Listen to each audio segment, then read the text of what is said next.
guys, and welcome back to my channel. The case that I'm going to be looking into today is the death of Pravin Varughese, and he was a 19-year-old guy whose death sparked a lot of suspicion, and we don't really know what's what in it. I mean, you'll see as we go through it if you've not heard of this case before. It was suggested to me by Brittany and I found it very interesting, so thank you for that. I appreciate every suggestion you guys have, and if you have any more, of course, do let me know.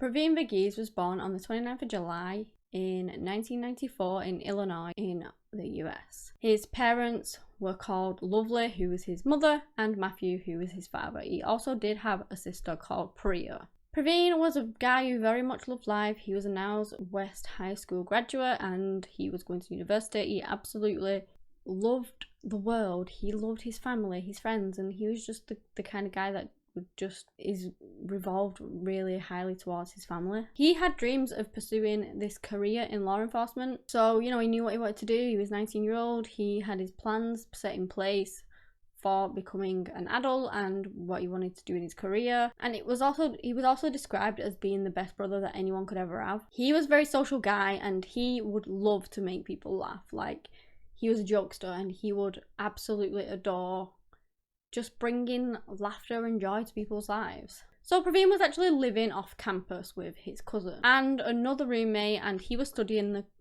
criminal justice at Southern Illinois University. On the 12th of February in 2014, the three of them had gone to this house party to have fun. His parents said that they actually spoke to him at 9 p.m. They both spoke to him. They pretty much spoke to him every night. He ran home every night. As I said, he was a very family orientated guy and he literally spoke to them every night. So they spoke to him about 9 p.m.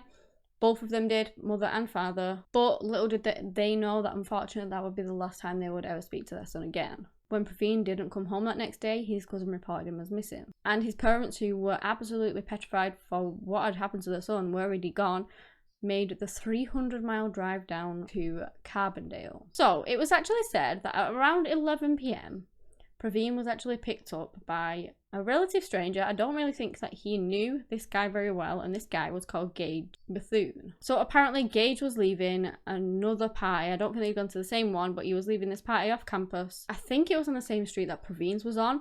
He ended up giving Pravin a ride for some reason or another. I don't know why, and it also wasn't known where they were actually going. Just after midnight, this state trooper pulls up behind this car.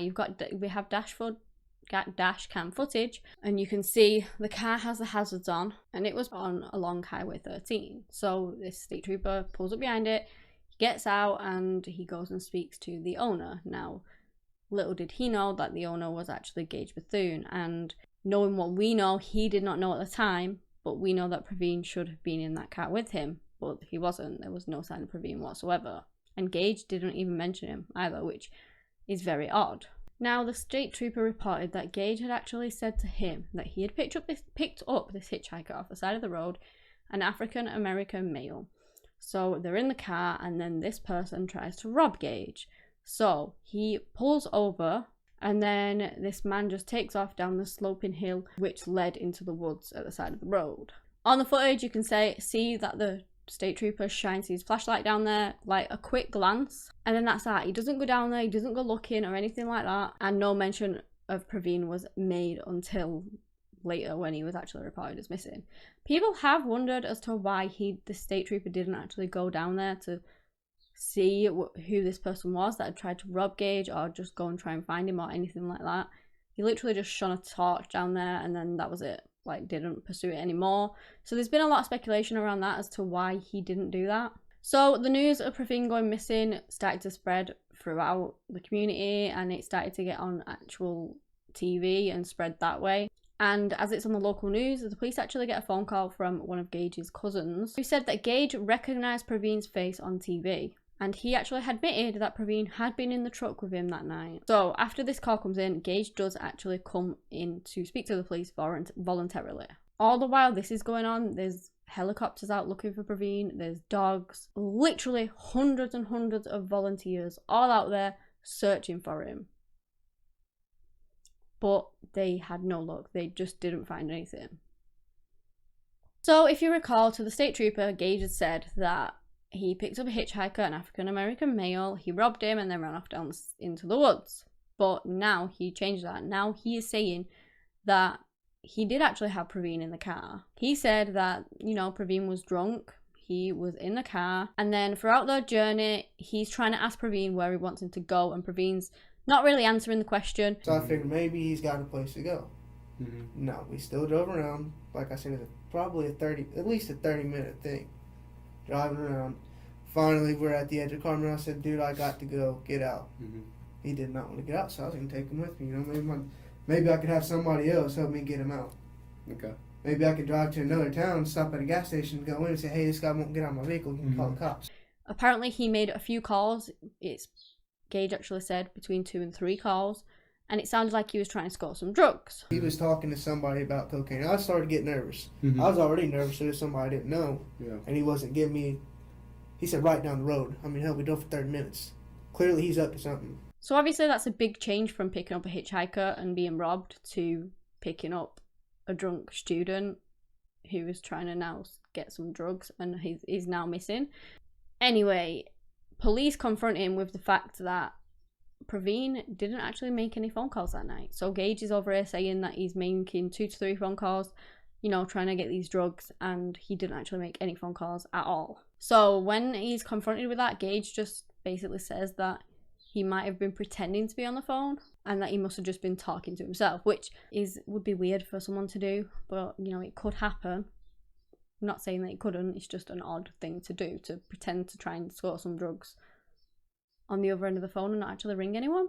There is one incoming text to Pravin's phone which was possibly from a drug dealer.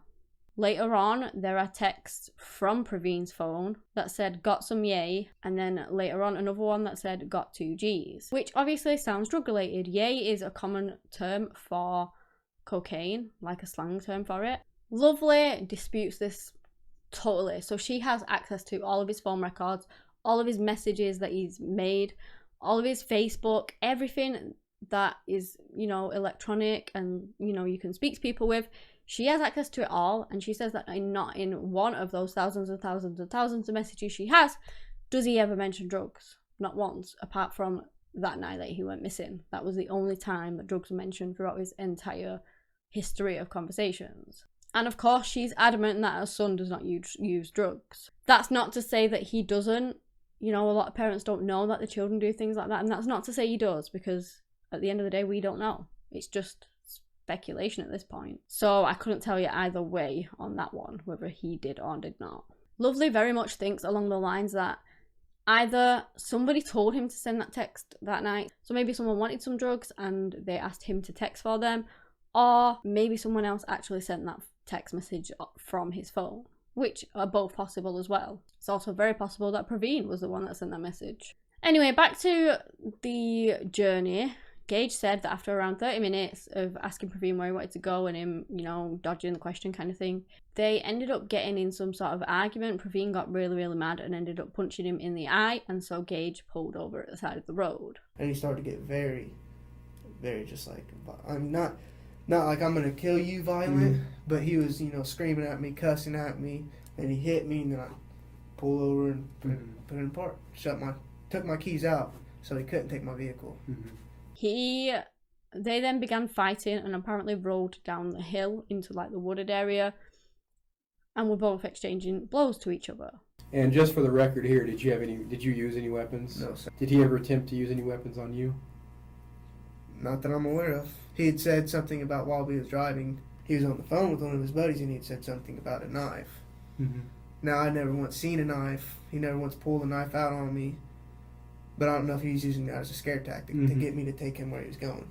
He said that he actually hit Pravin in the face, and then Pravin ran off into the woods. And that was not long after that was when the state trooper came by. Gage did later admit that he lied about the African-American male trying to rob him.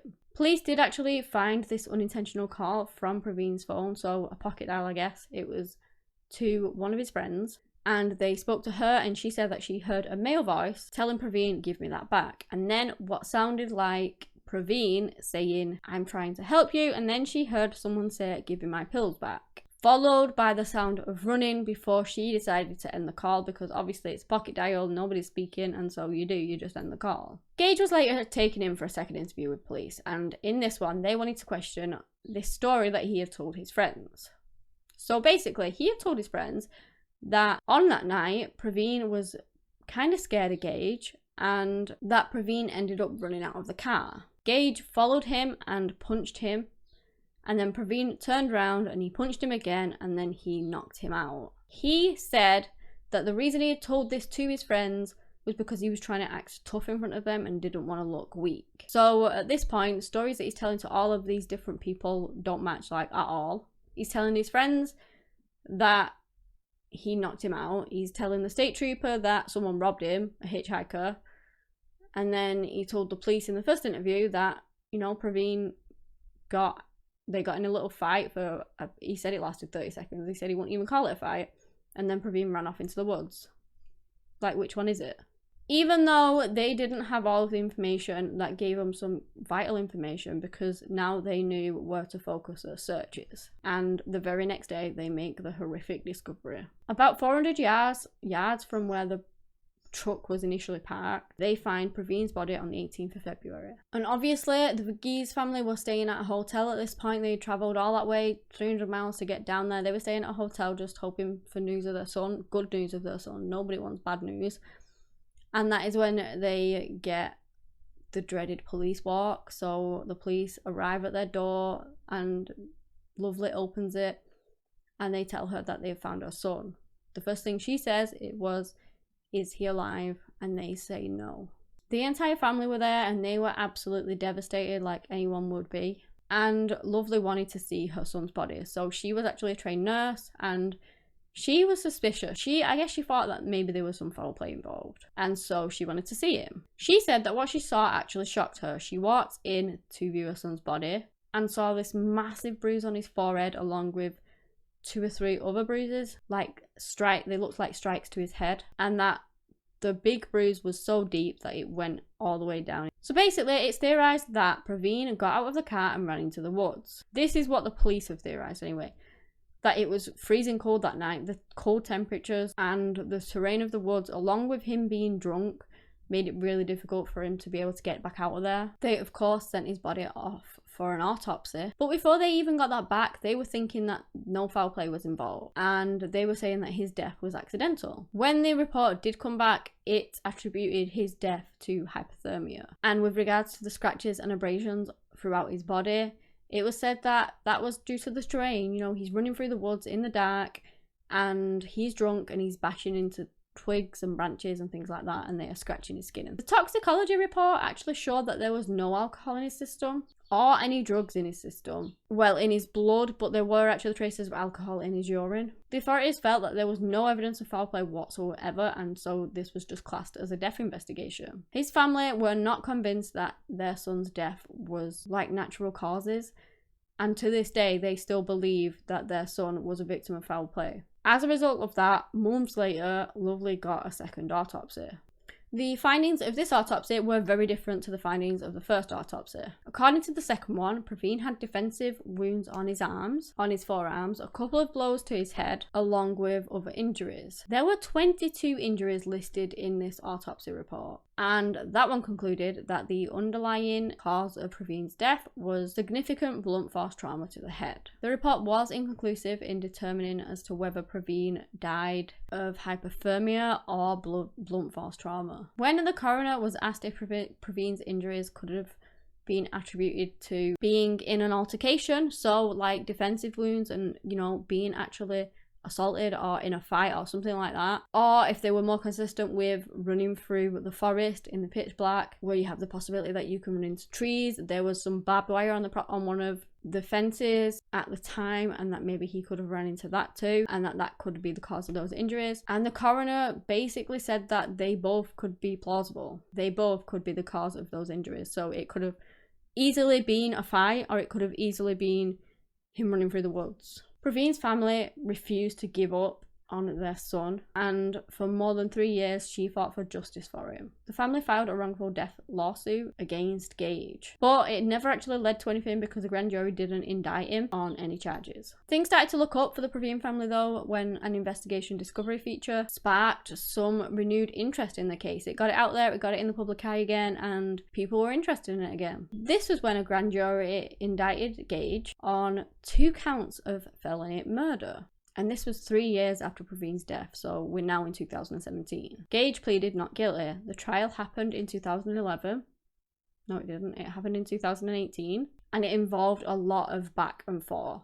The prosecution claimed that Gage had assaulted Pravin, while the defense said that Gage acted in self-defense, with his cause of death being hypothermia and literally nothing else. The jury actually found Gage guilty of first-degree murder, and he was supposed to be sentenced later that year. Gage Bethune had always maintained his innocence. He said that he did nothing wrong, and, you know, he still says that he's done nothing wrong to this day. Now, here is the kicker, because if you do at this point think that Gage is guilty, and he was found guilty by a jury, well, this bit's probably going to make you pretty mad, because whilst he was waiting for his sentencing, a judge went ahead and vacated the verdict, stating that some of the wording in the indictment could have been confusing to jurors, and that ended up leading to the prosecution dropping charges in the hopes of rebuilding the case against Gage. The prosecution also stated that they intended to seek for and pursue felony murder charges for the retrial. A date has not yet been set for the new trial. And with the charges against him dropped thus far, Gage remains innocent until proven guilty. I don't know whether he will ever get a retrial, whether he's ever going to get tried for Pravin's death, but not much else at the minute is known about this case. And Gage's whereabouts isn't really known, apart from the fact that he is now a father of a young girl and that he is a self-employed construction worker, according to the latest reports anyway. This case is very two-sided. You literally have the side where people think that foul play was definitely involved in Pravin's death, and then you've got the other side who think it was just an accident that, you know, due to natural causes. That he went into the woods for some reason or another, couldn't get out, and unfortunately passed away due to exposure. What do you guys think happened though? Personally, I'm not sure. I found the case strange. And I did find Gage a bit shady because he's literally lying about everything. He's changing his story left, right and centre. And to me at least, that's very odd and suspicious. I would be more inclined to think along the lines that if he did do it, and I'm not saying he did because there is no evidence, well, he's not been tried or anything. So if he did do it, that maybe they did get into a fight, and if say he did knock him out and then he left him there, then maybe he did die to hypothermia as a result of that because he was unconscious. Again, I don't know. That is just what I would more be leaning towards if he did it, kind of thing. But as I said before, Gage has not been charged. According to the law, he is innocent until proven guilty. And with this one, I just don't know. What I do know though is that this case was so sad. Pravin was so young. He had his life ahead of him. He knew exactly what he wanted to do with it. And he ended up losing his life in an unfortunate act of foul play or accident, whichever one you want to look at, or whichever one it may turn out to be in the future if a trial ever comes back again. Either way, it left his family devastated and broken, and of course my heart just goes out to everyone involved in this case. But yeah, that is the end of the case. If you've enjoyed this video, give me a big thumbs up and subscribe to my channel if you're new. Thank you to all my regulars. But anyway guys, that's all I have today on the case of Pravin Varughese. Thank you so much for watching, and until next time, bye.